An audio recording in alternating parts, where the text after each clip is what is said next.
Hello students. आज हम start कर रहे हैं chapter number 3, coordinate geometry. Important chapter है। ये इंपॉर्टेंट चैप्टर इसलिए है क्योंकि जो आपका नेक्स्ट चैप्टर है linear equation in two variables, वो भी इसी के ऊपर डिपेंड करता है। जब आप इसको अच्छे से सीख लेंगे तभी आप चैप्टर 4 को और आसानी से सीख लेंगे। तो चैप्टर 3 हम स्टार्ट करते हैं, कोऑर्डिनेट ज्योमेट्री। इसकी एक्सरसाइज कुछ ज्यादा बड़ी नहीं है, छोटी सी एक्सरसाइज है, एक जर्नल एक्सरसाइज है। जरूरी नहीं है उसके अंदर से कोई क्वेश्चन आपके एग्जाम में आए, लेकिन उसको समझना बहुत जरूरी है। तो उसी को समझने के लिए हम पहले इस चैप्टर की स्टार्टिंग करेंगे। इसका जो इंट्रोडक्शन है वहां से स्टार्ट करते हैं, ठीक है।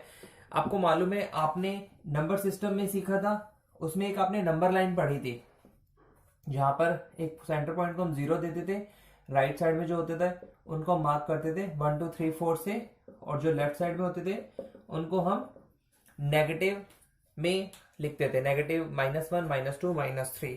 ओके, तो अब क्वेश्चन कुछ अराइज होते हैं। मान लो एक सिटी है या एक सिटी मान लीजिए आप, तो उसमें कुछ स्ट्रीट्स हैं, कुछ स्ट्रीट उसकी नॉर्थ साइड पे है और कुछ स्ट्रीट इसकी साउथ साइड पर है। तो वो कैसे मार्क होंगी?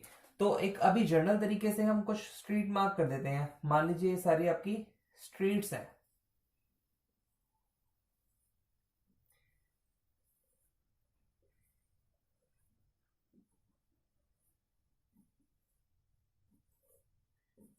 ठीक है, और ऑब्वियसली ये ऐसे स्ट्रीट है तो आपकी स्ट्रीट ऐसे भी होती हैं, ऐसे करके। तो अभी क्या होता था, जो हमने नंबर लाइन में सीखा था, 4 कोई पॉइंट था तो हम उसको यहां पर मार्क करते थे, ठीक है। लेकिन अभी आपका कोई पॉइंट है जो यहां पर मार्क है, सपोज यहां पर मार्क है, ठीक है। तो अब हम इसको एग्जैक्टली क्या कहेंगे?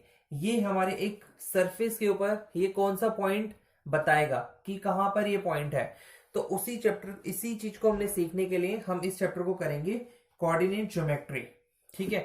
इसको हम थोड़ा सा और आसान भाषा में समझते हैं। मान लीजिए एक आपने एक पेपर है और उसके ऊपर एक डॉट लगा दी, ये वाली डॉट लगा दी, ठीक है। अब ये डॉट कहां से, हमें कैसे पता चलेगा कि इस पेपर के ये डॉट कहां पर है? हम इसके एग्जैक्ट पोजीशन कैसे बताएंगे? हम क्या कहेंगे कि इसके जो हाफ पार्ट है ऊपर वाला, वहां पर कहीं लाई कर रही है, ये भी कह सकते हैं। या हम ये कह सकते हैं कि जो इसका हम ऐसे हाफ देखें तो लगभग उस पर लाई करती है। तो इसके लिए हमें उसका पोजीशन फाइंड करनी पड़ेगी। तो हम इसकी पोजीशन कैसे फाइंड कर सकते हैं? यहां से हम इसका एक डिस्टेंस नापेंगे। मान लीजिए ये डिस्टेंस है टोटल 7 सेंटीमीटर का, ठीक है। और हम इसका डिस्टेंस फिर यहां से भी नापेंगे, और मान लीजिए डिस्टेंस है आपका 3 सेंटीमीटर का। तब आप कह सकते हो कि हाँ, जो ये पेपर है वो उसके 7 सेंटीमीटर ऊपर और 3 सेंटीमीटर राइट में वो एक पॉइंट है, ठीक है। क्लियर है? अब हम और आगे बढ़ते हैं। तो जो मैं आपको बता रहा था, एक एग्जांपल, मान लीजिए आपका क्लासरूम है। जब आपका क्लासरूम है उसके अंदर कुछ आपकी कॉलम्स होते हैं जो डेस्क लगे होते हैं, और कुछ आपकी रोज होती हैं जो परफेक्ट डेस्क लगे होते हैं, ठीक है। तो अब आप यहां पर बैठते हैं इस वाली जगह पर, तो उसके लिए भी एक पर्टिकुलर पोजीशन हम डिस्क्राइब करेंगे कि ये एग्जैक्टली कहां पर है। तो अगर हम कॉलम काउंट करें 1 2 3 4 5, तो 5 कॉलम है इसके अंदर। और अगर हम रो डिफाइन करें 1 2 3 4 5 6 रोज है, तो हम क्या कहेंगे? आप कहां बैठते हैं? आप बैठते हैं थर्ड कॉलम में। ये कॉलम आपका थर्ड है और रो कौन सी है? थर्ड। तो रो भी आपकी थर्ड है, ठीक है। मान लो आप यहां पर बैठते हैं, सॉरी यहां पर नहीं, सपोज आप यहां बैठ रहे हैं, तो इसकी क्या पोजीशन होगी? इसकी होगी आपकी रो तो आपका 3 है, और सॉरी कॉलम आपका 3 है और रो कौन सी है आपकी? 4th। तो हम उसको ऐसे लिखेंगे। तो जो ये लिखने का तरीका होता है, ये ही होते हैं बेसिकली कोऑर्डिनेट्स, और इसी के थ्रू हम समझ रहे हैं अपनी कोऑर्डिनेट ज्योमेट्री, ठीक है। तो यही स्टार्टिंग तो यही है आपकी। अब हम अपनी एक्सरसाइज कर लेते हैं, क्योंकि एक्सरसाइज बहुत सिंपल है इसीलिए मैं एक्सरसाइज करा रहा हूं। इसके अंदर और भी चीजें हैं जो हम नेक्स्ट एक्सरसाइज में समझेंगे, ठीक है।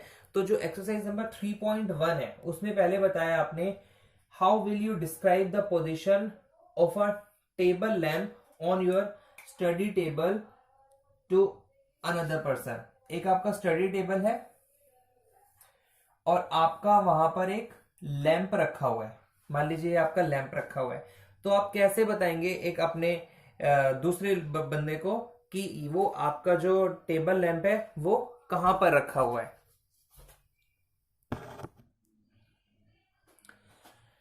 तो इसके अंदर आप क्या करेंगे, आप कैसे बताएंगे दूसरे बंदे को, आप इसके जो भी परपेंडिकुलर एजेस हैं, एक ये एजेस है और एक ये एज है, तो आप यहां से इसका डिस्टेंस नापिए। तो आप इसके दोनों परपेंडिकुलर साइड से इसका डिस्टेंस नाप लेंगे। मान लीजिए ये आता है आपका 10 सेंटीमीटर और ये आता है आपका यहां से 8 सेंटीमीटर। तो आप क्या बताएंगे कि जो ये पॉइंट, जो ये लैंप है वो कहां पर रखा हुआ है, 10 सेंटीमीटर और 8 सेंटीमीटर पे। यहां से 10 सेंटीमीटर पर, यहां पर से 8 सेंटीमीटर पे। आप इसको ऐसे भी लिख सकते हैं 8 और 10, बस वो डिपेंड करता है कि आप अपनी कौन सी लेंथ पहले बताना चाहते हैं, ठीक है। लेकिन जब हम आगे बढ़ेंगे इस चैप्टर में तब आपको एक पर्टिकुलर तरीके से ही लिखना पड़ेगा। जो एक्स एक्सिस वाला पॉइंट होता है वो पहले लिखना होता है, जो वाई एक्सिस वाला पॉइंट होता है वो बाद में लिखना होता है। एक्स एक्सिस वाई एक्सिस क्या होते हैं वो हम नेक्स्ट एक्सरसाइज में समझेंगे, ठीक है। तो ये आपका बेसिकली फर्स्ट क्वेश्चन है। उसके बाद अब हम बात करते हैं सेकेंड क्वेश्चन की। सेकेंड क्वेश्चन में भी आपको एक एक्टिविटी दी गई है।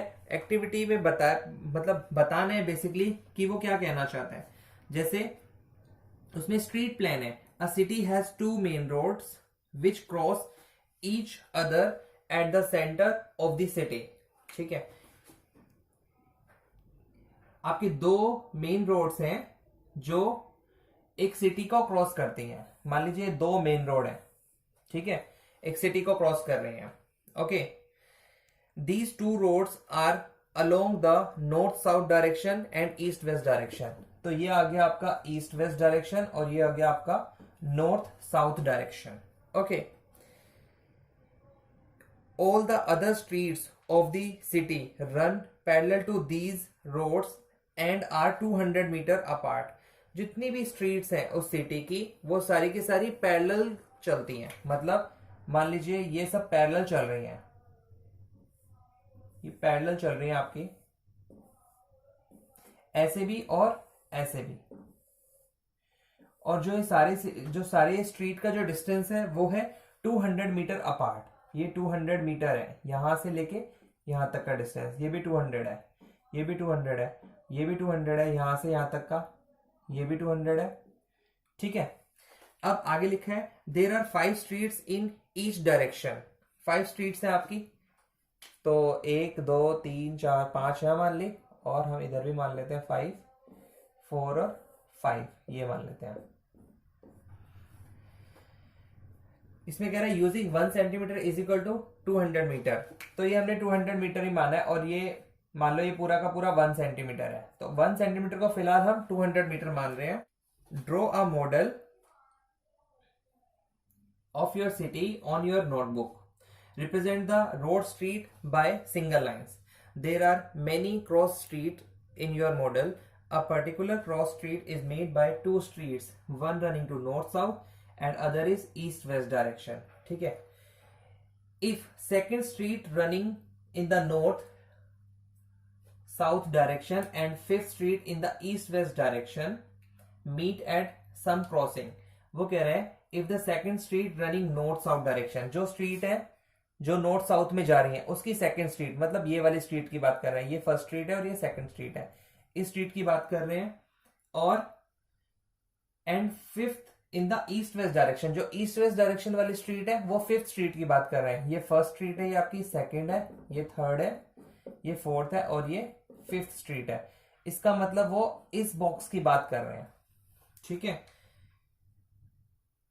मीट एट सम क्रॉसिंग, तो वो कहां मिल रहे हैं, मीट एट सम क्रॉसिंग मतलब यहां पर वो मिल रहे हैं, 2 यहां से और फिफ्थ इसके यहां पर 1 2 3 4 5 यहां पर वो मिल रहे हैं।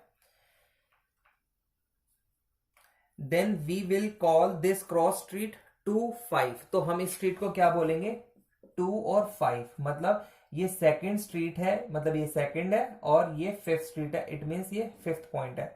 तो इस पॉइंट को हम बोलेंगे 2-5। ये जनरली आपको एक एग्जाम्पल बता दिया उन्होंने।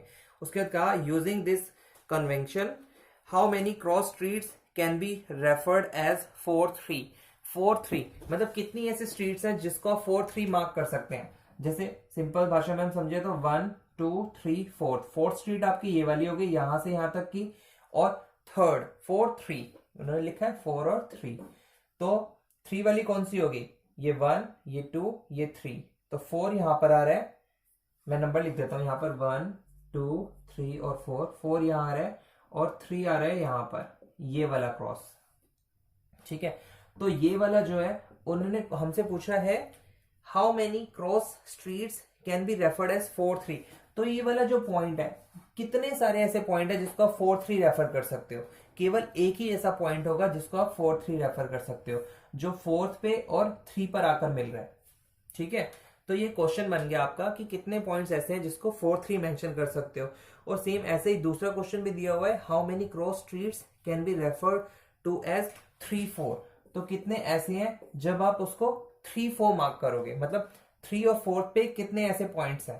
तो चेक कर लेते हैं, 1 2 3 ये वाला आ गया और 4 1 2 3 4 ये वाला पॉइंट आ गया, तो इसको मार्क करेंगे 3 और 4।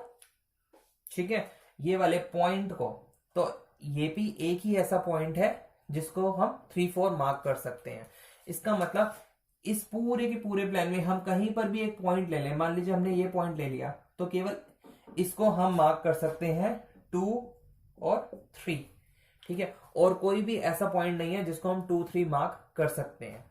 तो ऐसे ही धीरे धीरे हम आगे बढ़ेंगे इसी एक्सरसाइज के अंदर, आपको और क्लियरिटी आएगी जब हम इसमें हम एक्स एक्सिस और वाई एक्सिस के बारे में पढ़ेंगे। ठीक है, तो मिलते हैं हम नेक्स्ट एक्सरसाइज में, जो होगी हमारी 3.2, जिसके अंदर हम कार्टेशियन सिस्टम को पढ़ेंगे। Okay, thank you.